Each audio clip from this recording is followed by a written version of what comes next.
The zombies took over. Then our neighbors came knocking. I remember the exact moment the world changed for us, because I was arguing with my wife about the lawn. That's what I was doing when civilization collapsed. Standing in our kitchen in Cedar Mill, Oregon, pointing at the backyard through the window above the sink, telling Sarah that the HOA had sent another letter about our grass height. She was loading the dishwasher, not looking at me, doing that thing where she acknowledges my words with a hum that means she's already decided not to care. Our daughter, Lily, was upstairs doing homework. Our son, Marcus, was at the kitchen table eating cereal even though it was 4 in the afternoon because he was 15, and that's what 15-year-olds do. The television was on in the living room. Background noise. Some news broadcast about a containment breach at a research facility in eastern Washington. I'd heard fragments throughout the day, words like quarantine and aggressive behavior and unprecedented response. None of it landed. None of it felt like it belonged to us. We lived on Maple Crescent, a cul-de-sac with 11 houses, good schools nearby, and a neighborhood Facebook group where the most heated argument was about someone's Christmas lights staying up until March. Then Marcus said, "Dad, come look at this." His voice had something in it I hadn't heard before. Not fear exactly, more like confusion laced with a frequency that made my stomach tighten. I walked to the living room. On the screen, a helicopter shot showed a highway packed with cars, none of them moving. People were running between the vehicles. Some of them were running wrong. Their gait was fractured, lurching, too fast for how broken their movement looked. A news anchor was speaking with forced composure, but I could see the paper shaking in her hands. "What is that?" Marcus asked. I didn't answer because I didn't know. Sarah came in behind me, drying her hands on a dish towel. And the three of us stood there watching a woman on the highway get pulled down by 2 figures who moved like their joints didn't work the same way ours did. The broadcast cut away. The anchor apologized. Then the feed switched to a government spokesperson at a podium who used the phrase, "localized biological event," 3 times in 40 seconds. Sarah grabbed my arm, not gently. "That's the I-84 interchange," she said. "That's 2 hours from here." She was right. I recognized the bridge in the background of the helicopter shot. 2 hours east, maybe less if whatever was happening was moving. My phone buzzed. A text from our neighbor, Doug Perkins, who lived 3 doors down. "You watching the news? What the hell is this?" I didn't respond. I was watching the screen, where they'd switched to a different city, Sacramento. And I could see the same broken movement in a crowd outside a hospital. People running, people falling, people getting back up and not being people anymore. "Turn it off," Sarah said, but she didn't mean it. She was already pulling out her phone, calling her mother in Boise. I looked at Marcus. He was 16 different emotions, and none of them had names yet. I wanted to tell him it was going to be fine. I wanted to say the government would handle it. But the paper had been shaking in that anchor's hands, and the spokesperson's eyes had been too wide, and the people on that highway had been dragged down in broad daylight in front of cameras with no one intervening. "Go get your sister," I said. He moved immediately. No argument. That scared me more than anything on the screen. My teenage son responding to an instruction without resistance, because he'd seen what I'd seen and he knew, somewhere in that adolescent brain, that the shape of things had just changed. I locked the front door, then the back door. Then I stood in my kitchen and realized I had no plan for what came next, because nothing in my 43 years of life had prepared me for the possibility that I'd need one. The next 2 hours were a blur of phone calls and scrolling. Sarah couldn't reach her mother. The lines were overwhelmed. Every call dropped or went to a rapid busy signal that sounded like a mechanical heartbeat. I tried my brother in Seattle. Nothing. Tried my office. Nothing. The internet still worked, but every news site was either crashing or showing the same sparse information repackaged with different headlines. Social media was a fire hose of panic, misinformation, and shaky phone footage that made the television broadcasts look calm. I learned 3 things from that digital chaos. First, whatever was happening involved people attacking other people with their teeth and hands. Second, anyone bitten or scratched became the same within minutes to hours. Third, it was not localized. It had started at 4 sites simultaneously: the Washington facility, a hospital in Sacramento, a military base in Nevada, and a university lab in Colorado. By the time it hit the news, it was already in a dozen cities. Doug Perkins knocked on our door at 6:15. I could see him through the peephole, balding, 52, wearing the fishing vest he always wore on weekends like it was a personality trait. His wife, Janet, stood behind him. They looked rattled, but not panicked. "You folks see what's happening?"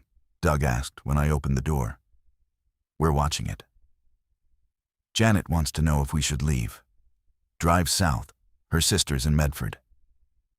I looked past them down the street. Everything on Maple Crescent appeared normal. Lawns, parked cars, the Henderson sprinkler going back and forth in an arc that caught the evening light. No sirens, no screaming. Just a suburban Tuesday with apocalypse playing on every screen inside every house. "I don't know if the roads are safe," I said. "They showed the highways." Doug nodded. He'd seen it too. We stood there, 2 men in a doorway, neither of us equipped for this conversation. We'd talked about fantasy football and property taxes. Now we were trying to calculate survival odds. "Come inside if you want," I said. "We can watch together. Figure out what's real." They came in. Janet hugged Sarah. Marcus sat on the stairs watching all of us with eyes that were cataloging adult uncertainty like evidence. Lily, 13, stayed in her room. I let her. She didn't need to see us not knowing. We watched for another hour. The broadcasts became more fragmented. Local stations went off air one by one. First Sacramento, then Portland's affiliate, started looping the same emergency broadcast screen. The national networks held longer, but their information was hours old. The government spokesperson didn't return. Instead, a scrolling ticker at the bottom of the screen displayed instructions. Stay indoors. Avoid contact with affected individuals. Do not approach anyone exhibiting erratic behavior. Await further instruction. "Await further instruction," Doug repeated. "That's what they said before Katrina killed 1,000 people." Janet told him not to be morbid. Sarah asked if anyone wanted coffee. The normalcy of the offer was grotesque and necessary at the same time. Yes, we all wanted coffee. We sat in my living room drinking it like this was a social visit while the screen showed us a world coming apart at its seams. At 8:40, the power flickered. Just once. A half-second interruption that made all of us freeze. It came back immediately, but the message was clear. Infrastructure was not guaranteed. I went to the garage. We had flashlights, a camping lantern, a first aid kit from Costco that I'd bought 3 years ago and never opened. I had a toolbox, a baseball bat from Marcus's brief Little League phase. No firearms. I'd never felt the need on Maple Crescent. Standing in my garage, surrounded by the accumulated clutter of a comfortable life, I realized how thin our safety had always been. We'd outsourced it to systems, police, hospitals, government. And those systems, if the scrolling ticker was any indication, were already overwhelmed. I filled the bathtubs with the water. I didn't tell anyone why, but Sarah watched me do it. And she didn't ask, which meant she already understood. I slept for maybe 90 minutes that night. Doug and Janet went home around 11, just 3 doors down, but watching them walk that short distance in the dark felt wrong. I stood on the porch until they reached their door. Doug waved. I waved back. The street was silent. No traffic noise from the main road. No distant hum of the city. Just crickets and the soft tick of the Henderson sprinkler, which was still running on its timer like nothing had changed. Sarah and I lay in bed with our phones propped on our chests, refreshing feeds that loaded slower and slower. At some point she said, "We should go to my mom's." And I said, "The roads." And she said, "I know." And that was the whole conversation. We both understood that movement was a gamble. Staying was also a gamble. Every option was a bet placed with our children's lives as the chips. I got up at 3:30 and went downstairs. Stood at the front window in the dark. Maple Crescent was motionless. 11 houses. I could name every family. The Hendersons at the end, retired, kept to themselves. The Okafor family next to them. 2 kids around Marcus's age. The Reeves couple across from us, young, no children, worked in tech. The Marshalls beside us. Single mom, 3 kids, always looked exhausted. I thought about knocking on doors, organizing something. But organizing what? Against what? I still half believed this would be contained. That I'd feel foolish in 3 days for filling the bathtubs. At 5:12 in the morning, I heard the first siren. Distant, moving fast. Then another.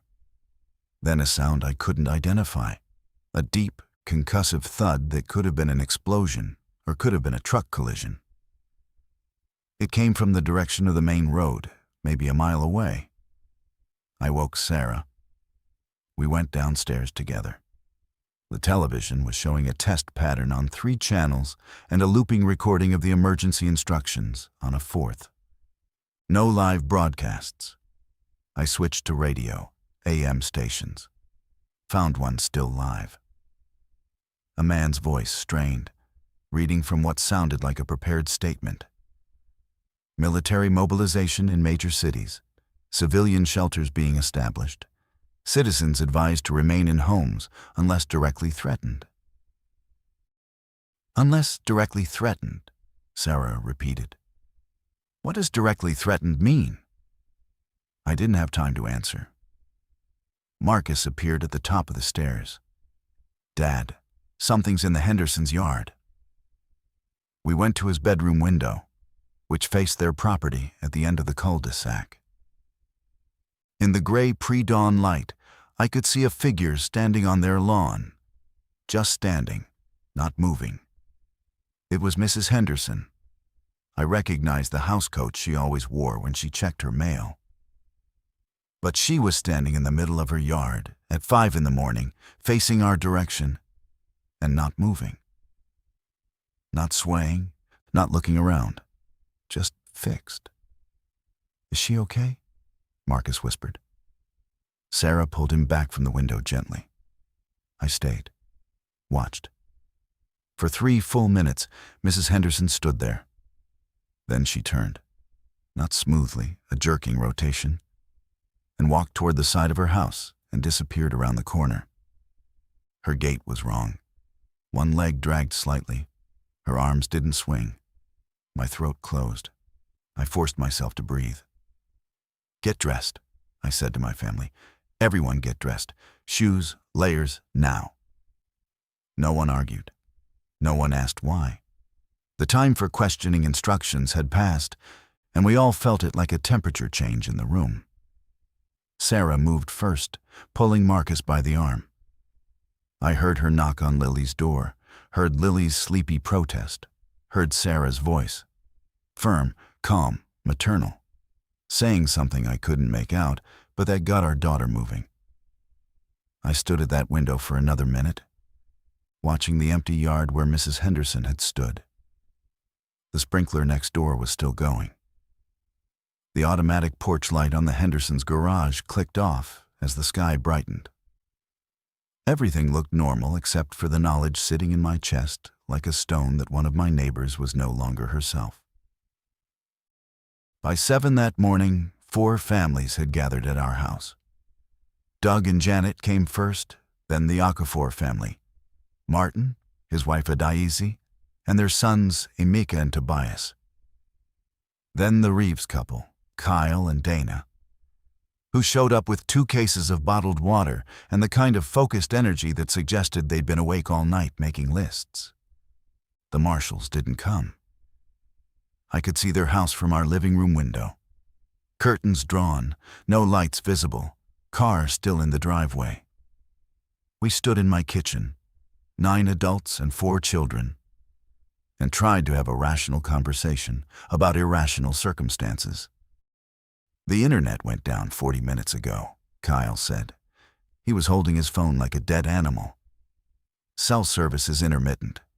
I got 1 text through to my sister in Phoenix. She said the same thing is happening there. It's everywhere, Martin Okafor said quietly. He was a big man, deliberate in speech, an engineer who approached problems structurally. This isn't regional. This is systemic. What did you see this morning? Doug asked me. I told them about Mrs. Henderson, the way she stood, the way she moved. No one interrupted. When I finished, Adaize pulled her sons closer to her sides. They were 14 and 12, old enough to understand what I was describing. We haven't seen Mr. Henderson at all, I added. Their house has been dark since last night. So what do we do? Janet asked. Her voice was thin but controlled. The silence that followed was the sound of people realizing no authority was coming to answer that question for them. No police car would roll down Maple Crescent. No emergency management team would knock on our door with a plan. We were it. 11 houses on a cul-de-sac. And whatever came next, we'd face it with whatever was already in our garages and kitchens. Kyle spoke first. We need to secure the street, block the entrance. The entrance to Maple Crescent was a single road that connected to Birchwood Lane, which connected to the main arterial a quarter mile away. A cul-de-sac was defensible by geometry alone. One way in, one way out. Kyle suggested we move cars to block the entrance, create a barricade. Martin nodded slowly. That's sensible, but we need to check on the other houses first. The Marshalls, the Hendersons, the Chens. I'll go to the Marshalls, I said. Doug, come with me? Doug looked at Janet. She gave a small nod that contained multitudes, fear and permission, and the understanding that inaction was its own danger. We went out my front door together into a morning that smelled normal, looked normal, and felt nothing like any morning I'd experienced. The birds were singing, the sky was clear. My lawn was too tall, as the HOA had noted. We crossed to the Marshall's house. I knocked, waited, knocked again. After 30 seconds, the door opened a crack, and Rachel Marshall peered out. She looked like she hadn't slept in days. Behind her, I could see her 3 kids, all under 10, sitting on the couch, watching a tablet. Rachel, are you okay? My car won't start, she said. Her voice was flat. I was going to drive to my sister's, but the car won't start. The battery's dead. I left the lights on yesterday when I was loading groceries, and I forgot, and now... She stopped, took a breath. What's happening? Come to our house, I said. Everyone's gathering. We're making a plan. She looked at her children, then at me. Give me 5 minutes. We moved on to the Chen's house. David and May, both in their 60s. No children at home. David answered immediately, already dressed in practical clothing, a backpack by the door. "We're ready," he said. "We were waiting for someone to come." That sentence hit me with unexpected force. They'd been sitting in their house, packed, waiting for a neighbor to include them. In a crisis, even independent people revert to hoping someone else will initiate. I'd done the same thing the night before, staring out my window, waiting, until Mrs. Henderson made waiting impossible. By noon, we had the street blocked. Kyle and Martin organized it. 3 cars turned sideways across the entrance to Maple Crescent, bumpers overlapping, trunks opened and filled with heavy items to prevent easy pushing. It wasn't elegant. It wouldn't stop a vehicle. But it would stop people on foot. And from what we'd seen on the news before it died, the infected didn't drive. We didn't go near the Hendersons' house. 11 families on our street. 9 accounted for.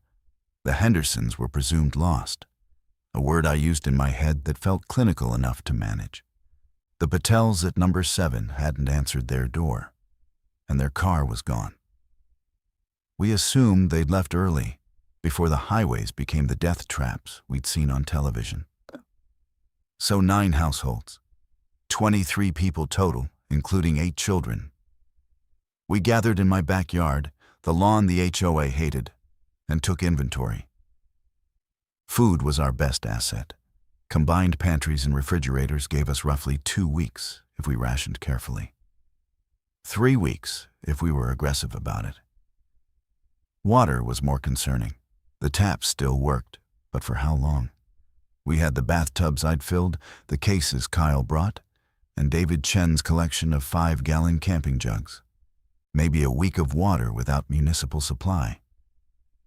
"We need to think about this in phases," Martin said. He'd found a whiteboard in his garage and propped it against my fence. On it, he'd drawn a rough map of our cul-de-sac. Phase 1, secure and observe. Phase 2, resource management. Phase 3, decide whether to stay or go. "Go where?" Adiz asked. No one answered. The radio had mentioned shelters, but we didn't know where they were or if they still existed. The silence from every communication channel suggested that whatever infrastructure was supposed to coordinate evacuation had failed or been overwhelmed. Doug was assigned to watch the barricade. David Chen volunteered to join him. They set up lawn chairs behind the car wall and sat there with binoculars and a walkie-talkie, one of a pair that Kyle had found in his closet from a ski trip. The other walkie-talkie stayed with me at the house. Our command post, though calling it that, felt absurd. It was my kitchen table covered in canned goods and a whiteboard. In the early afternoon, we heard gunshots. Not close, maybe the next neighborhood over, but distinct. 3 shots, then silence. Everyone in the backyard froze. The children looked at their parents. The parents looked at each other. Rachel Marshall gathered her 3 kids into a cluster around her legs without a word. "Hunting rifle," Martin said after a moment. Probably someone who saw what we saw with the Hendersons. I wasn't sure if he believed that or was just offering comfort. Either way, the sound changed something. It made the threat physical in a way that television footage hadn't. Someone within earshot was shooting at something, and the something was close enough to shoot at. I went inside, found Marcus sitting on the stairs again, his observation post. Lily was in the living room doing a jigsaw puzzle, which seemed surreal until I realized it was the most comforting activity available to a 13-year-old in a house without internet. "Dad," Marcus said, "what happens if they come here?" The question deserved honesty. He was 15. He'd seen the news. He'd seen Mrs. Henderson. "Then we protect each other," I said. That's what the barricade is for. That's what all of us together is for. But what if there are too many? I sat down beside him on the stairs, put my hand on his shoulder. He didn't shrug it off, which told me how scared he was. Then we run, I said. Together. We have the car. We have a plan. We didn't have a plan, but I was his father. And some lies are architectural. They hold up the structure until something real can replace them. He nodded. I squeezed his shoulder. And through the window, I could see Doug and David at the barricade. Two men in lawn chairs at the mouth of our street, watching the empty road beyond for something none of us truly understood. The first real test came at dusk. Doug's voice crackled through the walkie-talkie, clipped, urgent, trying to be quiet. Movement on Birchwood. 3 figures, coming this direction. I was at the barricade in 60 seconds. Kyle and Martin arrived within 90. We crouched behind the cars and watched. 3 people walked down Birchwood Lane toward our street. Their movement was immediately wrong. The same disjointed gait I'd seen from Mrs. Henderson, but faster, more purposeful. They moved in a loose cluster, not communicating, not looking at each other, but oriented in the same direction. Toward us. They were wearing normal clothes. One had a backpack. Another was in hospital scrubs, blue, torn at the sleeve. The third wore a business suit with no shoes. In the fading light, their faces were slack, eyes open, but not scanning the way a searching person's would. They looked through things rather than at them. "Don't make noise," Martin whispered. We didn't. We held our breath behind 3 sedans and watched them approach. At 50 yards, I could see more details. The one in scrubs had blood down her front, dried and brown. The suited man was missing most of one ear. They moved with a horrible mechanical persistence, like wind-up toys that hadn't wound down yet. They reached the barricade. The first one, the backpack figure, male, maybe 30, walked directly into the side of Kyle's Subaru. Hit it with his body. Stopped. Hit it again. Not trying to climb over. Not looking for a way around. Just pushing against the obstacle with his torso, over and over. Like a moth against a window. The other 2 reached the barrier and did the same. 3 bodies pressing against metal, producing a rhythmic series of thuds. They didn't vocalize, didn't look up, didn't seem to register that 5 men were crouched 8 feet away. Doug's hand was shaking. I could see it in my peripheral vision. His flashlight trembling, still off, gripped like a weapon. Kyle had a crowbar he'd brought from his garage. Martin had a hammer. I had the baseball bat. David Chen had nothing but his presence, which at his age and disposition was its own kind of courage. We watched for 10 minutes. The 3 infected pushed against the cars. They didn't tire, didn't change strategy, didn't acknowledge each other or us. After 10 minutes of this horrible repetition, the one in scrubs turned, that jerking rotation, and walked away from the barricade. Back down Birchwood. The other 2 followed within a minute, turning and shambling away as if they'd lost signal. No one spoke until they were out of sight. "They can't climb," Kyle said finally. "They couldn't see us," David added. "Or didn't care about us." "They heard us," Martin said. "Earlier, the noise of us setting up. That's what drew them. But the barrier confused them." I wasn't sure about any of these conclusions. We were 5 men with no expertise interpreting behavior we'd never witnessed before. But the observations felt right. They came toward noise. They didn't strategize. They didn't climb. Physical barriers stopped them. These were the rules. Our survival depended on them being consistent. We doubled the barricade that night. More cars, pushed by groups of us sweating in the dark. We closed every gap until the entrance to Maple Crescent was a wall of metal 3 vehicles deep. We dragged Doug's trailer behind it as a second layer. By midnight, the barrier was as solid as we could make it without construction equipment. I found Sarah in our bedroom afterward. She was sitting on the edge of the bed staring at the wall. "I heard them," she said. "From upstairs, the thumping." I sat beside her, took her hand. "They left," I said. "This time." She was right. They'd left this time, and tomorrow there might be more, and the day after, more still. Every hour that passed without rescue was an hour the infected population grew, and the surviving one shrank. Mathematics favored them. Geography favored us, for now. I lay down beside my wife in our bed, in our house on our street, and tried to calculate how long geometry could hold against arithmetic. The answer wouldn't come, so I stared at the ceiling until exhaustion dragged me under. 4 days in. That's how long it took for the cul-de-sac to become something other than a neighborhood.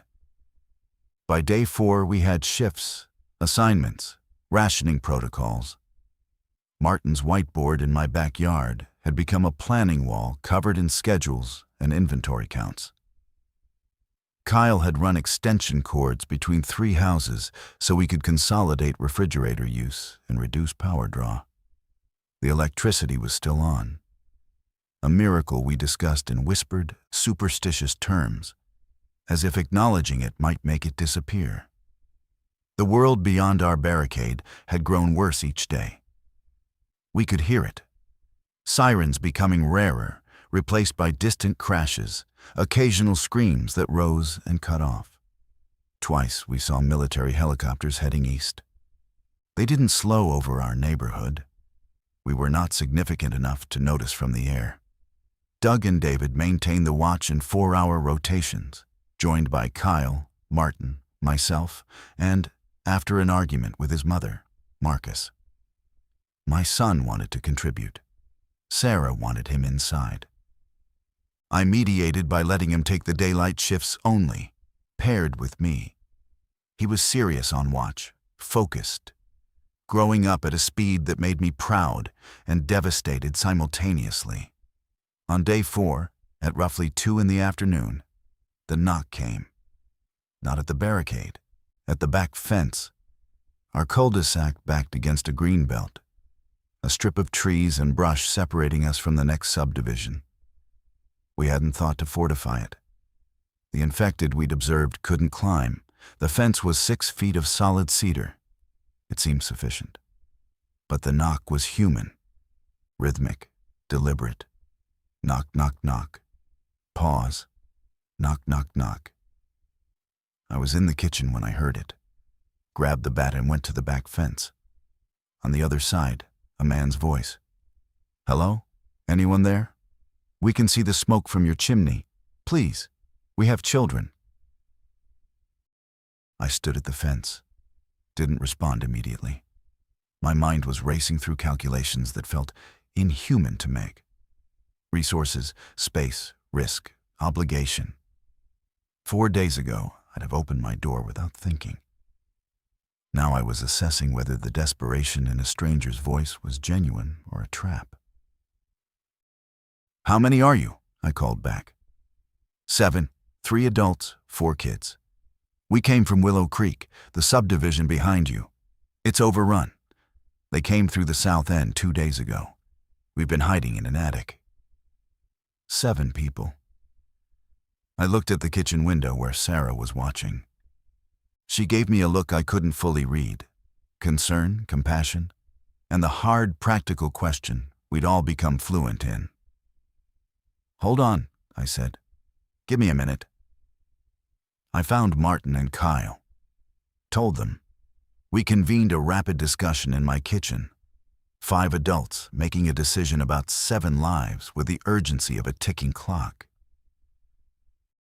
"We can't just leave them out there," Adeyes said. Every person we add shortens our food timeline, Kyle countered. He wasn't being cruel. His voice was strained with the conflict between calculation and conscience. They have children, Sarah said. That settled it. Not through logic, but through the weight of who we wanted to be. We weren't going to become people who left children on the wrong side of a fence. Martin and I went to the back corner of my yard where the fence met the green belt. We pulled 2 boards loose, creating a gap. Through it came 7 people in sequence. First, a woman named Teresa, compact and fierce-eyed, carrying a toddler. Then a man named James, tall, with a bleeding cut on his forearm wrapped in a dish towel. Then another woman, Priya, leading 3 children aged roughly 5 to 9. They were dirty, exhausted, and terrified. The children were silent in that way that means they've been told their survival depends on quietness. Teresa's toddler was asleep against her chest. "Thank you," James said. His voice broke on the second word. I looked at his wrapped arm, the cut, the dish towel dark with blood. "What happened to your arm?" I asked. "Fence nail," he said, "climbing out of our yard." I wanted to believe him. I chose to believe him. And I hated that choosing had become necessary. The newcomers changed the chemistry of our group immediately. 23 became 30. 8 children became 12. The resource math that Kyle tracked on his phone shifted from uncomfortable to concerning. 2 weeks of careful rationing became 10 days. Water reserves tightened. But the real change was social. We'd been a neighborhood. We knew each other, however superficially. Teresa, James, and Priya were strangers. They sat in my living room wrapped in blankets, drinking the coffee we couldn't really spare, and told us what had happened in Willow Creek. "It started with the Connors family," Teresa said. The toddler, her son, Mateo, was asleep in a portable crib we'd assembled from Rachel Marshall's storage. Paul Connor came home from work sick. His wife called an ambulance, but no one came. By morning, he was gone. He wasn't Paul anymore. He attacked Linda. She ran into the street screaming, and by then it was... She stopped, took a breath. By then it was spreading. "How fast?" Martin asked. "Hours. One house to the next. People went to help their neighbors and didn't come back." James sat in the corner, his arm freshly bandaged by a daisy, who'd been a nurse before staying home with her boys. He was quiet, watchful. I noticed he kept his injured arm angled away from people, as if self-conscious about it. Priya spoke only to ask about the children's needs: food, water, a place to sleep. She was practical in crisis, focused on immediate necessities rather than the broader horror. Her 3 children sat close to her in a row, the oldest, a girl named Sumi, holding the youngest's hand. We put them in the Reeves house. Kyle and Dana's place had a finished basement with 2 couches and a pull-out bed. It made sense logistically.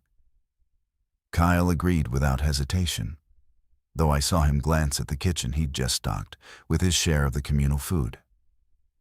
That night, I sat on my back porch with Doug. He'd brought a bottle of bourbon he'd been saving for some fishing trip he'd never take. We shared it in silence for a while, watching the dark tree line behind our properties. "You think that guy got bit?" Doug asked. I'd been thinking the same thing. James's arm. The dish towel wrapped around it before we could see the wound clearly. He said it was a nail. Yeah. Doug took a drink. And maybe it was. What do you want me to do, Doug? Interrogate him? Examine his wound? Adai's cleaned it. She'd know a bite from a cut. That was true. Adaiza had seen the wound. She'd said nothing alarming. A puncture and a ragged laceration. consistent with a protruding nail on a cedar fence. I told myself to trust her medical judgment. I told myself that suspicion of every stranger would poison us faster than any virus. "We watch him," Doug said. "That's all. We just pay attention." I agreed. We'd watch. It felt like a betrayal of the hospitality we'd just extended. And also like the minimum responsible action. The world had made these two things, generosity and vigilance, into uncomfortable roommates. The bourbon burned my throat. Above us, the stars were more visible than I'd ever seen from this porch. No light pollution from the city. The grid was still on in our immediate area, but the ambient glow of Portland to the east was gone. A city of 2 million. Dark. I tried not to think about what that meant in terms of human life. "How long do you think we can hold here?" I asked Doug. He was quiet for a long time. "As long as the fences hold and the food lasts and nobody gets sick and nobody panics and nothing changes." He laughed without humor. "So maybe a week." He wasn't wrong. Our position was tenable only under stable conditions, and nothing about our situation suggested stability. We were balanced on the head of a pin, and every new variable, every additional person, every sound from beyond the fence was a breath of wind against our precarious equilibrium. Day 6. I woke to arguing. Not the quiet disagreements we'd been navigating, the polite friction of shared stress. This was loud. This was in my front yard at 7 in the morning. I pulled on shoes and went outside to find Kyle and James facing each other over the water supply. Kyle had established a distribution system. Each household received a specific daily allocation based on family size. James had taken an extra gallon for Priya's children, who he said were dehydrated. "The system works because everyone follows it," Kyle was saying. His jaw was tight. "You've been here 2 days. You don't get to decide. The rules don't apply." "They're children," James said. His voice was level, but his body was coiled. "One of them is 5 years old. She hadn't had enough water in 2 days before we got here. And we're all going to be dehydrated in a week if people take extra. This isn't cruelty. It's math." I stepped between them. Literally, put my body in the gap and held up my hands. "Both of you stop. Kyle, they need an adjustment period. 3 days of normal rations to rehydrate, especially the kids. James, after that, you follow the system like everyone else. Fair?" Kyle worked his jaw. James nodded. They separated. Crisis averted. But the seed of it remained. The fundamental tension between the established group and the newcomers, between systems and needs, between those who'd built the structure and those who arrived after the rules were set. I found Sarah afterward. She was organizing the food inventory in our garage, labeling cans with markers. "That's going to happen more," she said without looking up. "I know. We need leadership, actual leadership, not just whoever's loudest. Martin's good at planning. He's not good at people. You are." I didn't want that. Didn't want to be the one making decisions that determined whether children ate or families were included or strangers were trusted. But Sarah was right that someone had to. And the fact that I didn't want it was perhaps exactly why it should be me. That afternoon I called a meeting. All adults. We gathered in the Okafor's backyard, the largest open space with sight lines to both the barricade and the back fence. I stood in front of people I'd known for years and people I'd known for days, and proposed what I'd never imagined proposing to my neighbors: governance. We'd vote on decisions, majority rules, but we'd designate roles. Martin for planning and resources, Kyle for infrastructure and security, Adais for medical decisions. me for coordination and conflict resolution. Everyone had a voice. Everyone got a vote. No one objected. The relief in the group was palpable, not because they liked the structure, but because structure itself was comforting. Rules meant normalcy. Normalcy meant we hadn't fallen completely into chaos. After the meeting, Teresa approached me. She was direct, unsmiling, her eyes carrying the weight of whatever she'd seen in Willow Creek. "James isn't bitten," she said. "I didn't say he was." "You didn't have to. I see how people look at his arm. I was there when he cut it. I watched him push through that fence. The nail caught him, that's all." "Okay. I'm telling you because distrust will kill us faster than anything outside that barricade." She was right. And she was also navigating the politics of being new, being dependent, being an outsider in a group that had already formed its bonds. I respected the directness. It was the approach of someone who'd already survived enough to know that politeness was a luxury. "I believe you," I said. And I meant it. She held my gaze for a moment longer, then went back to the Reeves basement where her son was sleeping. I watched her go and thought about trust, how it used to be default setting, ambient, invisible. Now it was a resource more precious than water, and just as carefully rationed. Day 9 brought 2 developments. The first was the electricity dying. Not a flicker, not a brownout. A clean, silent cessation at 2:17 in the afternoon. One moment the refrigerator was humming, the next it wasn't. The house became eerily quiet without the background noise of powered appliances. We'd prepared for this. Kyle had solar panels on his roof, a modest system intended to reduce his utility bill, not power a community. But it was something.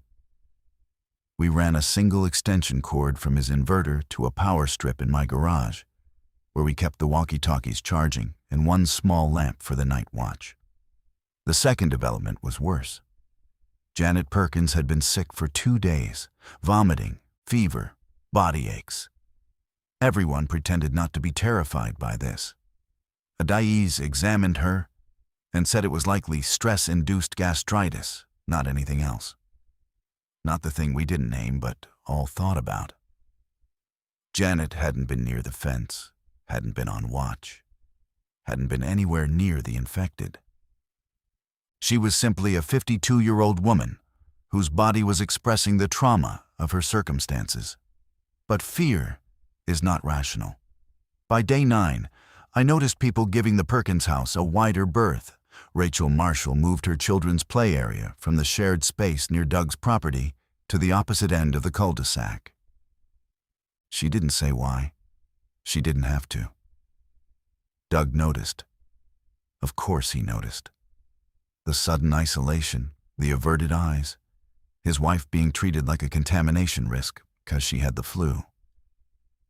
He came to me that evening, jaw set, eyes red. "This is wrong," he said. "I know. Janet has a stomach bug. She hasn't been." He couldn't say it. "People are treating her like she's dangerous. I'll talk to them. Will it matter? Once people decide to be afraid, does talking fix that?" I didn't have a good answer. Fear was the dominant currency on Maple Crescent now, and it spent easily and without rational boundaries. Janet's illness was a mirror reflecting everyone's deepest terror. That the thing outside could get inside, that proximity was danger, that the person beside you could become something else without warning. I gathered the adults that evening, spoke directly. "Janet has a stomach illness. Adaiz has examined her. It is not related to the infection. We need to stop behaving as if it is. We're a community. If we fragment over the flu, we won't survive something real." Kyle nodded. Martin nodded. Rachel looked at the ground. Priya held her eldest daughter's hand and said nothing. James in the back watched me with those quiet, observant eyes. The talk helped, marginally. People resumed normal interactions with the Perkins household, but something had cracked. The unspoken agreement that we were all in this together had revealed its conditions. We were together as long as no one appeared compromised. The moment someone weakened, the collective instinct was to create distance. I filed that knowledge somewhere painful and tried not to think about what it meant for our future. Janet recovered within 3 days. She never mentioned the brief ostracism. Doug didn't bring it up again. But I saw something shift in his posture, a slight withdrawal from the group, a protective curve around himself and his wife. He still took his watch shifts, still contributed. But the enthusiastic neighborliness he'd arrived with on night 1 was replaced by something more guarded. He'd learned what we all were capable of when afraid, and it had changed his relationship with us. I understood. I was part of the problem too. For those 2 days, some fraction of my mind, the animal part, the part that calculated threat before consciousness could intervene, had wondered about Janet, had considered the possibility, had run the scenarios. We were all good people becoming something harder. I could feel the edges sharpening around every interaction, every decision, every allocation of resources. Goodness was eroding under the constant friction of survival, and I didn't know how to stop it. Day 12. The knock came again. Not at the back fence this time, at the barricade. In broad daylight. I was on watch with Marcus when we saw them approaching down Birchwood Lane. A group. Not infected. Their movement was normal, coordinated, purposeful. 8 people walking in a tight formation, one of them carrying a shotgun openly at his side. They stopped 30 feet from our car wall. The man with the shotgun stepped forward. He was maybe 35, thick-shouldered, wearing a flannel jacket and a baseball cap pulled low. "We know you're behind there," he called out. "We're from Pinewood Circle, 3 streets over. We're not sick. We just want to talk." I stood, showed myself. Marcus stayed crouched behind the Subaru. "Talk about what?" "Resources, cooperation, safety." He paused. "We've been watching your setup. You've done well, better than us." "How many are you?" 12. We lost 4 in the first week." He said it flat. No emotion. Already past it. "We're running out of food. We know you took in people from Willow Creek. We're asking for the same consideration." My walkie-talkie crackled. Kyle's voice. "I can see them from the Okafors upstairs. 8 people, 1 shotgun. 2 others might have handguns. Can't tell."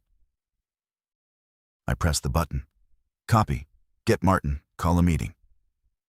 Back to the man at the barricade. "Give us an hour. We need to discuss." "An hour." He nodded. "We'll wait." They didn't sit down, didn't relax, stood in their tight formation, watching our wall of cars with expressions I couldn't fully read. These weren't desperate refugees. These were organized survivors who'd come with weapons and numbers and specific knowledge of our community. The meeting was heated. 30 minutes of voices overlapping in my backyard. 12 more people, Kyle said. "That cuts our food to maybe 5 days." "They have weapons," Doug said. "What happens if we say no?" "They might leave," Martin offered. "Or they might not," James said quietly. It was one of the first times he'd spoken in a group discussion. Everyone turned to him. They didn't come here to be turned away. They came with guns. That's a negotiating position. Teresa nodded. "He's right. These people came prepared to push if they needed to." "So we let them in because we're scared of them?" Kyle asked. "That's not community. That's submission." No, I said. We let them in because we need what they have. They have weapons. We have none. If something bigger comes, a larger group of infected or people less polite than these, we have baseball bats and crowbars. Silence. The math was different this time. Not just mouths to feed, but hands that could hold firearms. Not just resource drain, but defensive capability. Conditions, Martin said. We set conditions. They follow our systems. Resources are pooled and redistributed. Weapons are shared, not personal. They won't agree to give up their guns, James said. Then we don't ask them to give them up. We ask them to use them for the group, under coordinated direction. We voted. 7 in favor of admitting them with conditions. 3 opposed. Kyle, Rachel, and a Daisy. Majority ruled. I went back to the barricade. The man was still standing there, patient, armed. We'll bring you in, I said. But there are rules. You follow them or you leave. Food is shared. Security is shared. Decisions are made by the group. He studied me for a long moment. Then he extended his hand through a gap between the cars. I'm Garrett, he said. I shook his hand. It was rough and dry and strong. Welcome to Maple Crescent, I said. And even as I said it, I knew something fundamental was shifting. That our community was growing beyond the bonds of neighborly familiarity into something more fragile and more volatile.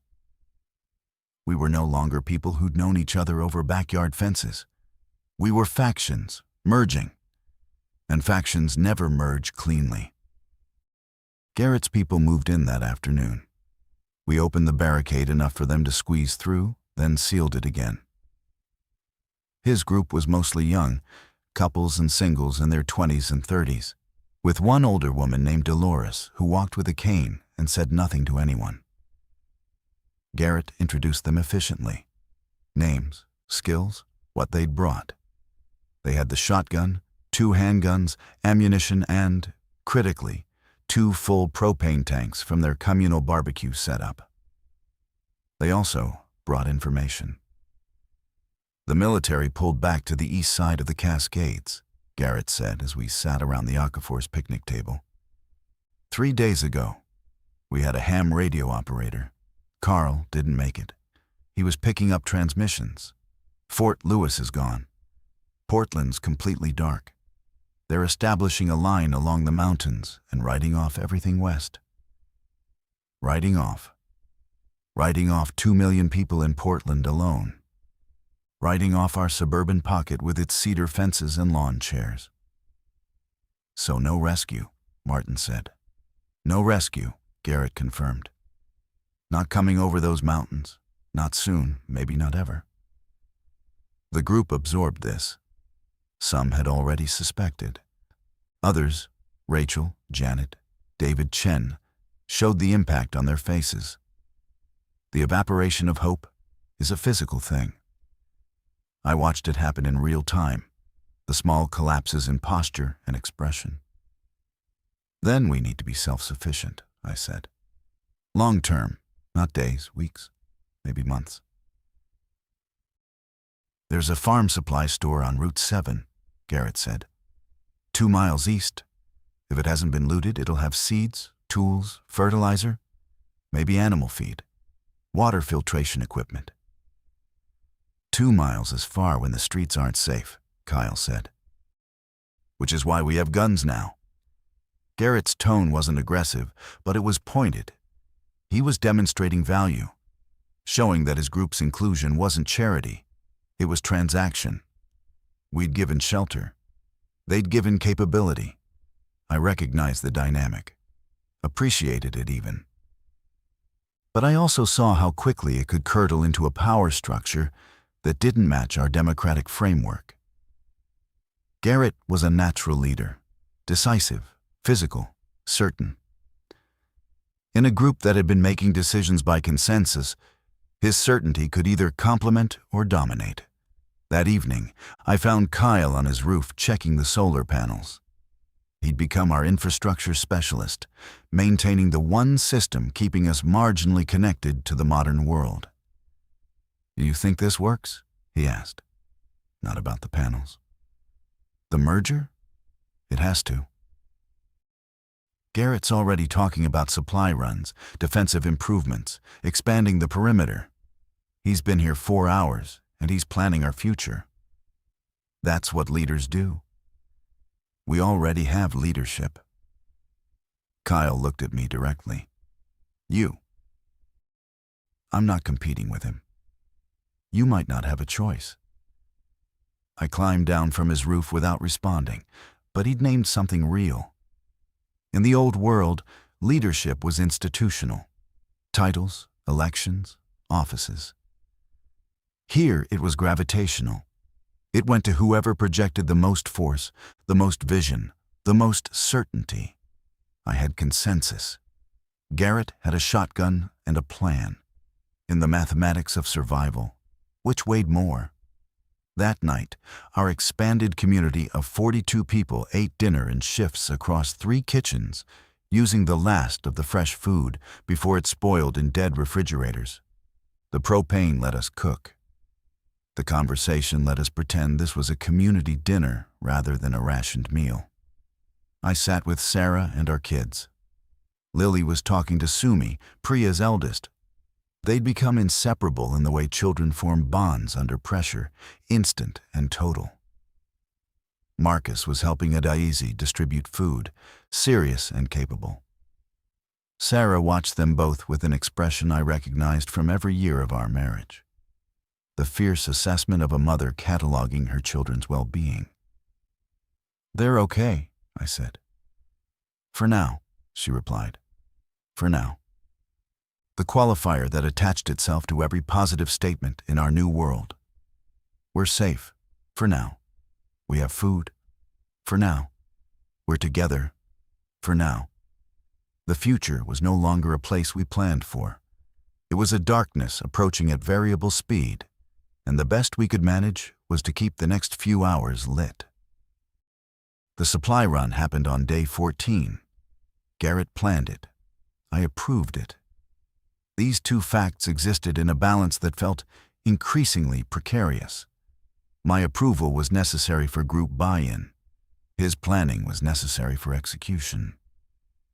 We needed each other, but the interdependence had an expiration date I could feel approaching. The team was 5 people. Garrett, James, Kyle, a young man from Garrett's group named Derek, and me. Sarah didn't want me to go. She stood in our bedroom with her arms crossed and told me with her eyes that this was wrong. "If something happens to you," she said, "then Marcus and the group take care of you and Lily. That's not good enough.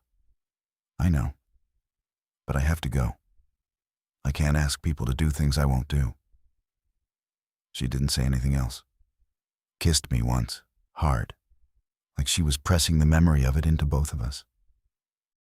We left at dawn through the back fence, into the green belt, and out the other side into a residential area that had become a graveyard. Not literally, no bodies. But the absence of life was palpable. Cars in driveways, doors open. Personal items scattered on lawns. A child's bicycle, a suitcase burst open. A shoe. The remnants of interrupted flight. We moved in silence. Garrett on point with a shotgun. Derek and Kyle flanking with handguns. James and I in the middle with melee weapons. A machete Garrett had provided me, and a fire axe James had taken from a garage wall. The weight of the machete in my hand made everything real in a way that meetings and votes and rationing schedules hadn't. This was the world now. I was carrying a blade through suburban streets, watching for the dead. We saw them at the intersection of Maple and Route 7. A group of maybe 20 infected, clustered around something on the ground. They weren't moving toward us, hadn't noticed us. They were focused downward, crouched, engaged in something I chose not to look at closely. The sounds were enough. Garrett held up a fist. We stopped, detoured around the block, adding 15 minutes to our route, but avoiding engagement. Smart, conservative. The goal was supplies, not confrontation. The farm store was partially looted, but not stripped. The front windows were smashed. Shelves were toppled in the entrance. But deeper inside, the back sections where seeds and tools and filtration systems lived, it was largely untouched. Whoever had looted took the obvious things: canned food, bottled water, batteries. They didn't think about sustainability. They thought about the next day. We were thinking about the next month. We loaded 5 backpacks with seed packets, tomatoes, beans, lettuce, peppers, squash. We took water filtration pumps, still in their boxes, hand tools, a bow saw, rope, tarpaulins, a propane adapter. Kyle found a hand crank radio still in its packaging and clutched it like Holy Scripture. We were inside for 20 minutes, efficient, quiet. And then Derek knocked over a display rack. The crash was enormous in the silence. Metal on concrete, product scattering across the floor like an explosion of plastic and cardboard. We all froze. Looked at Derek, who was white-faced with horror at what he'd done. From outside, movement. The shuffle of many feet changing direction simultaneously, like a school of fish responding to a signal. They'd heard. They were coming. Back door, Garrett hissed. We ran. Through the stockroom, past pallets of bagged soil, to a fire exit that opened onto an alley. Garrett hit the push bar, and we spilled out into gray morning light. To our left, the first infected appeared around the corner of the building. A dozen of them, moving fast in that broken joint sprint that defied their apparent damage. We ran. 5 men with heavy packs sprinting down an alley behind a strip mall, the sound of pursuit behind us. Not footsteps, but a dragging, slapping cacophony of bodies in motion. We ran until my lungs burned and my legs screamed, and the sound faded behind us to nothing. We made it back, everyone accounted for, packs full. But my hands shook for an hour afterward, and Derek sat against the back fence with his head in his hands, repeating, "I'm sorry," until Garrett told him to stop. Day 17. The population of Maple Crescent had stabilized at 42. No new arrivals since Garrett's group. Either everyone nearby had found their own solution, or there was no one left to seek one. The back fence remained sealed. The barricade held. The infected wandered past occasionally, in ones and twos, but hadn't massed against our barrier since the first night. We'd planted seeds in 6 backyard gardens. Kyle's solar panels charged our communication devices and powered a single lamp. The hand crank radio picked up one station, an automated military broadcast repeating coordinates for a refugee camp east of Bend, beyond the Cascades. We discussed going. The distance made it impossible without vehicles, and vehicles meant roads, and roads meant exposure. The fragile equilibrium ended on day 17 when Garrett proposed the expansion. "We take Birchwood Lane," he said at the evening meeting. "Push the barricade outward. Take the next street. There are empty houses with pantries full of food." "And infected potentially inside them," Martin countered. "Which is why we clear them, room by room. We have the weapons." "You're talking about offensive operations," I said. "We're not soldiers." Garrett looked at me with something between respect and pity. "We're not civilians anymore either. You want to eat in a month? We expand or we starve." He wasn't wrong about the math. Our rationing was aggressive and our garden wouldn't produce for weeks. The houses on Birchwood Lane likely contained canned goods, medical supplies, useful tools. But taking them meant fighting for them, meant encountering whatever was inside closed doors in an area we knew was compromised. The vote split along predictable lines. Garrett's people voted yes unanimously. The original Maple Crescent residents split. Martin, Kyle, and Doug voted yes. Sarah, Rachel, Janet, David, and May voted no. Teresa and James voted yes. Adaiz abstained. 14-8 with one abstention. The expansion would proceed. I voted no. As coordinator, as the voice of consensus, I'd been outvoted. The democracy I'd established was being used to advance a strategy I believed was premature. This is the cost of genuine governance. Sometimes the group decides something you disagree with, and you either honor the system or you don't. I honored it. But that night, Sarah and I argued for the first time since this began. "You could have stopped it," she said. "People listen to you. Not more than they listen to their stomachs. Garrett's right that will run out. Garrett wants power. Every decision that involves his guns gives him more. I know. So do something about it." "What would you have me do? Overrule a vote? Become a dictator to prevent him from becoming one?" She sat on the bed and pressed her palms against her eyes. The frustration in her body was total. "I want our children safe," she said. "That's all I want.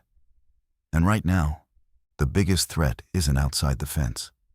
She was identifying something I'd been feeling but hadn't articulated. The slow gravitational shift of power from collective to concentrated. Garrett's guns mattered. His decisiveness mattered. His willingness to act while others deliberated mattered. In a crisis, certainty attracts followership like mass attracts objects in space. But Sarah was oversimplifying. Garrett wasn't malicious. He was pragmatic in a way our comfortable lives hadn't required us to be. He'd lost 4 people in his first week. He'd watched neighbors die. His hardness was earned, not performed. And his plan to expand wasn't about power. It was about survival. The fact that it also consolidated his influence was a secondary effect, not a primary motive. I believed that. I chose to believe that. And I understood that the choice itself was a kind of faith that might be rewarded or might be catastrophically naive. Day 17. 42 people. 1 street, dwindling food, a plan to grow. We were becoming something larger than a neighborhood. Whether that something would save us or destroy us depended on decisions not yet made by people not yet tested. The expansion operation happened on day 19. Garrett led. I went along. So did James, Derek, Kyle, and Martin. 6 of us moved through the opened barricade onto Birchwood Lane with weapons drawn and hearts hammering. The street was empty. Quiet in that terrible way that meant either abandoned or waiting. Houses lined both sides. Modest homes like ours, similar construction, similar yards. Front doors closed, windows dark. We'd identified 3 houses to clear, the ones closest to our barricade, forming a natural extension of our secured area. First house. Garrett and Derek went in through the unlocked front door. We waited outside, covering the street. 30 seconds of silence. Then Garrett's voice. Clear, empty, packed in a hurry, closets open, dresser drawers pulled out. Second house. Same procedure. This time the door was locked. James forced it with the fire axe, one precise strike at the latch. Inside, undisturbed. Whoever lived here hadn't left. The kitchen table had 2 plates of food on it, moldered beyond recognition now, but that they'd been eating dinner when something happened. No bodies, no infected, but a back door standing open, suggesting a departure that wasn't planned. Third house. Garrett kicked the door. It swung inward. He stepped through and immediately fired the shotgun. The sound in the suburban silence was catastrophic. a physical force that made me flinch from 20 feet away. Derek followed him in. A second shot. Then silence. Garrett appeared in the doorway. His face was composed, but his hands weren't. Two inside, they're down. I went in. I shouldn't have. But I was the coordinator, and I needed to see what we were asking people to do. The living room had two bodies, a man and a woman, middle-aged, both in the clothes they'd died in. They'd been infected. I could tell by the damage to their skin, the dried blood around their mouths, the way their bodies lay with that wrong joint angle, even in death. They were in the bedroom, Garrett said, just standing there, facing the wall. Standing and facing the wall, not pursuing, not threatening, just existing in their diminished state, inside their own home, until we broke down their door and ended them. I stepped outside and breathed. The air tasted like cordite and decay. Martin was pale beside me. "That was someone's parents," he said. "I know. We broke into their house and I know. We secured the 3 houses. Took what was useful, canned goods, bottled water, blankets, a toolkit, medications from a bathroom cabinet. Extended our perimeter with additional barriers. By afternoon, Maple Crescent was slightly larger and significantly better supplied. The cost was 2 shotgun shells and whatever remained of our ability to see ourselves as victims rather than actors. We'd killed. For practical reasons, with moral justification, in self-defense. All of those things were true, and none of them changed the fundamental fact that Garrett had pulled a trigger and 2 beings, whatever remained of their personhood, had ceased to exist. At dinner, no one talked about it. The food we'd retrieved was added to communal stores. The mathematical benefit was clear. Another week of supplies. The moral ledger was less clear, carried silently by those who'd been there and sensed by those who hadn't. Marcus found me on the porch that evening. He sat beside me without speaking for a long time. "I heard the shots," he said finally. "Yeah." Were they people? The question, the essential question. Were the infected still people? Did they have some remnant consciousness behind those slack faces? Were we killing or releasing? Was there a difference? "They used to be," I said. "They weren't anymore." "How do you know?" I didn't. I believed it because the alternative, that we were murdering sick people, was unbearable. I believed it because functioning required it. I believed it because Garrett needed to sleep at night, and so did I. "I don't know for certain," I told my son, "but I believe they were already gone. The people they were had already ended." He nodded, accepted it, or pretended to, which at 15 amounts to the same thing. Day 23, the night they came in numbers. I was asleep when the walkie-talkie screamed. Doug's voice stripped of composure. "The barricade. They're at the barricade. Dozens, maybe more." I was dressed and running in under a minute. Sarah caught my arm in the dark. "Don't," she said. "I have to. Then come back." I ran, down Maple Crescent toward the entrance where our wall of cars and metal stood between us and everything else. Even from 50 yards away, I could hear it. The thumping. Not 3 bodies this time, not a dozen. A constant, overlapping percussion of flesh against metal, the sound of a crowd pushing against a barrier with mindless persistence. Garrett was already there. So was Kyle. Flashlights cut through the darkness. Behind the cars, an ocean of bodies pressed forward. I couldn't count them. They filled Birchwood Lane from sidewalk to sidewalk, a mass of broken human shapes, pushing against our wall. "What triggered this?" I shouted over the noise. "Don't know," Garrett yelled back. "Could be migration. Could be something funneled them this way. The cars were moving. Inch by inch, the weight of bodies was sliding our barricade backward. Metal groaned. Glass shattered as a window gave under pressure. "Everyone out," Garrett roared into the walkie-talkie. "Every adult with a weapon to the barricade now!" They came. Our community arrived in waves. People in pajamas and bare feet carrying hammers, bats, kitchen knives. Teresa with a metal pipe. Martin with his hammer. James with the fire axe. Even David Chen appeared, 70 years old, holding a garden fork. "We brace the cars," Martin shouted. "Get behind them and push back." We lined up. 20 adults pressing their bodies against the inside of our barricade, while the infected pressed from outside. A grotesque tug-of-war separated by inches of steel. I could smell them through the gaps. Something chemical, wrong, like spoiled meat and ammonia. I could hear their breathing, fast, shallow, synchronous, as if one organism with many lungs. Nate. Garrett fired the shotgun through a gap. The sound was deafening.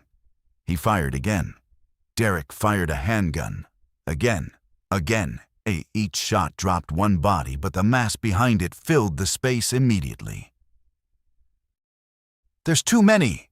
Kyle screamed. He was right. The math was against us. For every one that fell, 10 pushed forward.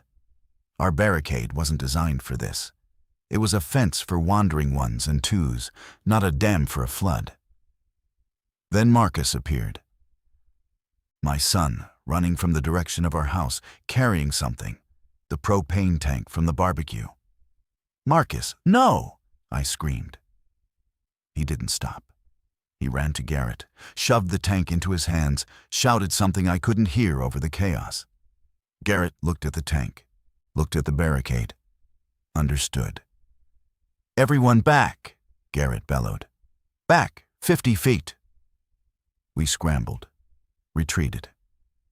Garrett wedged the propane tank into a gap in the barricade where infected arms were reaching through, then backed away. Raised the shotgun, fired.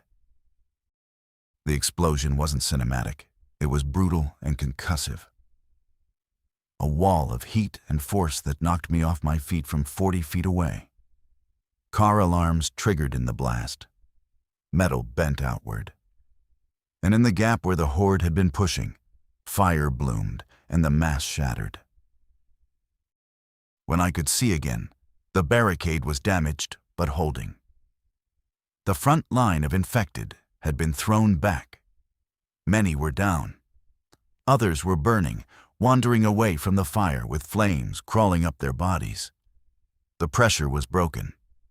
The mass, disrupted from its unified push, fragmented into individual shapes that stumbled in different directions without the collective momentum. We'd held, barely, through improvisation and violence, and my 15-year-old son's desperate thinking. I grabbed Marcus, pulled him against me. He was shaking so hard his teeth chattered. I didn't yell at him, didn't praise him, just held him while the fire burned at our gates and the night carried the sound of the dispersing horde into the distance. The morning after the swarm, 23 days since the world ended. Our barricade was a ruin. Partially melted, twisted metal still warm to the touch. The gap where the propane had detonated was wide enough to drive through. Garrett's people were already working on it, dragging new material, welding with a blowtorch they'd found in a cleared house. By noon, it would be sealed again. But the message was clear. Our position wasn't permanent. It had nearly ended last night. It would be tested again. 4 people were injured in the chaos. Adaiz treated burns, a broken wrist from someone's fall, and a deep cut on Derek's leg from shrapnel. No bites, no infections. We'd been lucky. But luck is a finite resource, and ours was depleting. I found Garrett repairing the barricade at dawn. He was working silently, efficiently, his movements carrying the heavy fatigue of someone who'd stayed up all night. "Your son's smart," he said without looking up. "He's 15. Age doesn't mean much anymore. It means everything. He's a child." Garrett stopped working, straightened, looked at me with those direct eyes. "In this world, there are no children, there are survivors, and there are victims.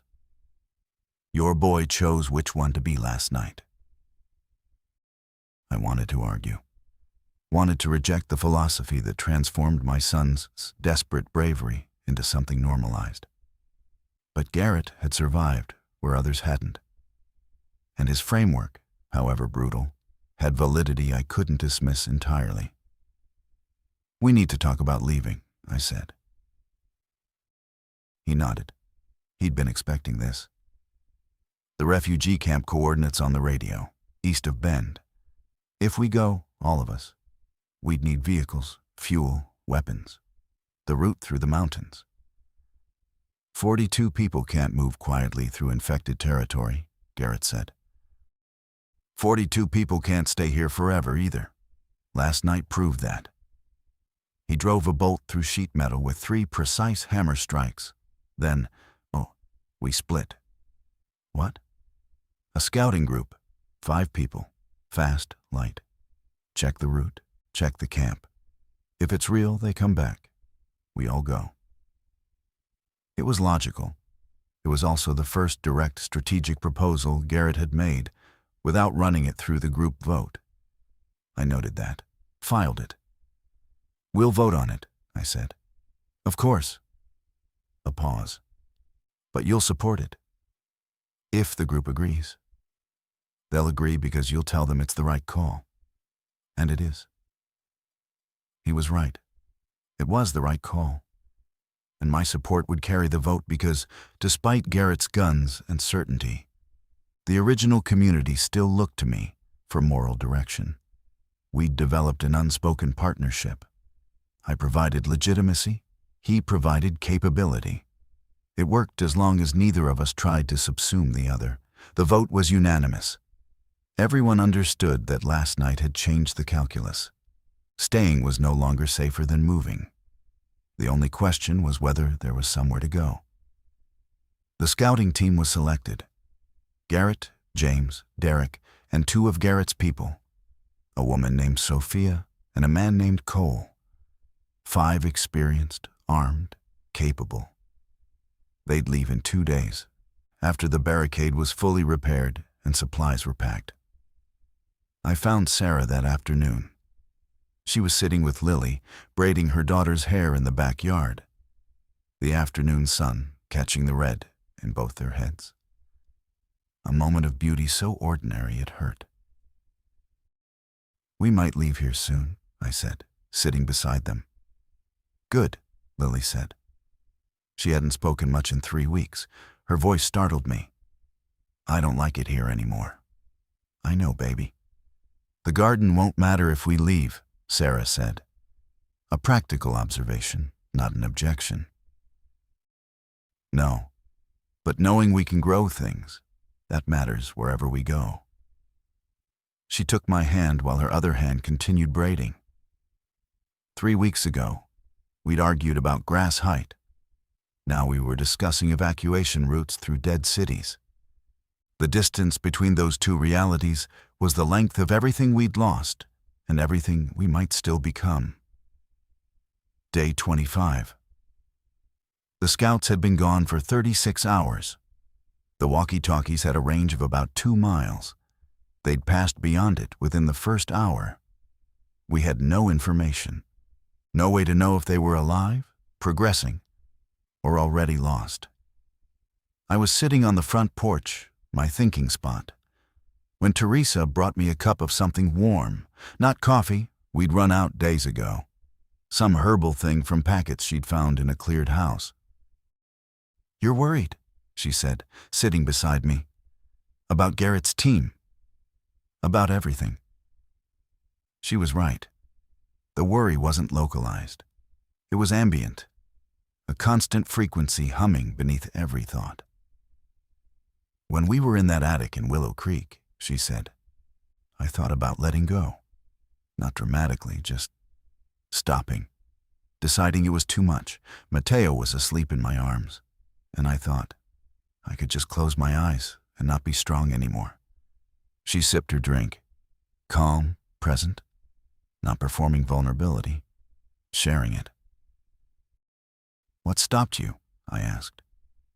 His breathing, the weight of him, the fact that he was depending on something I hadn't decided to stop being yet. She looked at me. You're carrying this community the way I was carrying him. The weight is real, but so is the reason for it. I didn't respond immediately. The morning was quiet. Birds, wind. The distant sound of someone hammering at the barricade, maintaining. Normal sounds in an abnormal world. What if the scouts don't come back? I asked. Then we decide what to do next. Same as always, same as every day. She went back inside. I stayed on the porch and thought about what she'd said, about the weight being the reason. I'd spent 3 weeks trying to hold this group together, managing egos and fears and resources and votes. I'd become something I never planned to be, responsible for 42 lives. The weight was crushing, but removing it would mean becoming someone without purpose, and purposelessness in this world was a death sentence. On day 26 at 4:17 in the afternoon, the walkie-talkie came alive.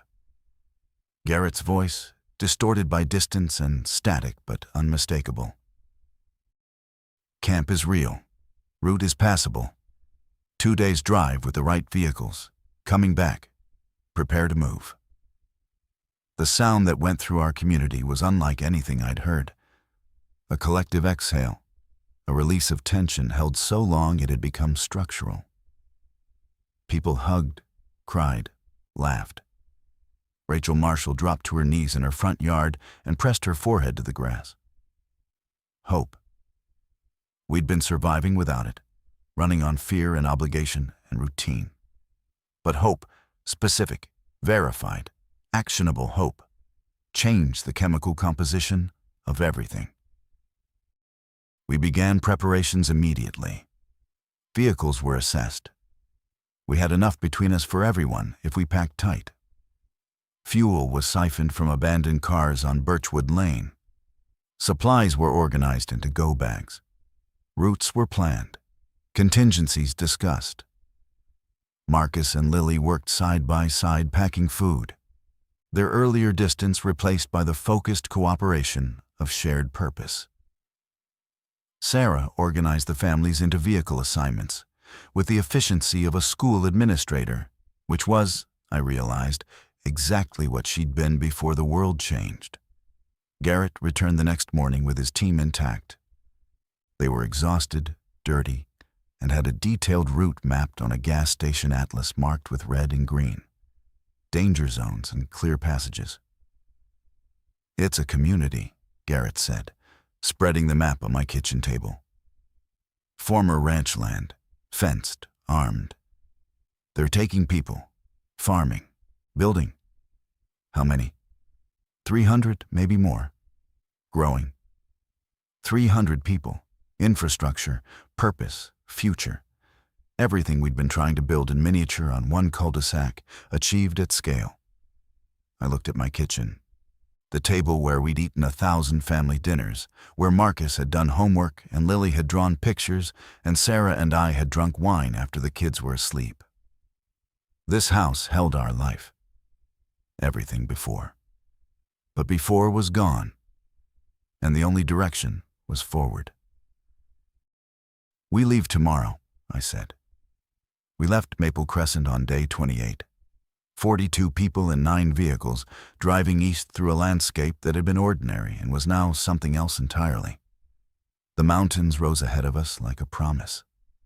On the other side, supposedly, a place where walls held and food grew and people remembered how to be people. I drove our family.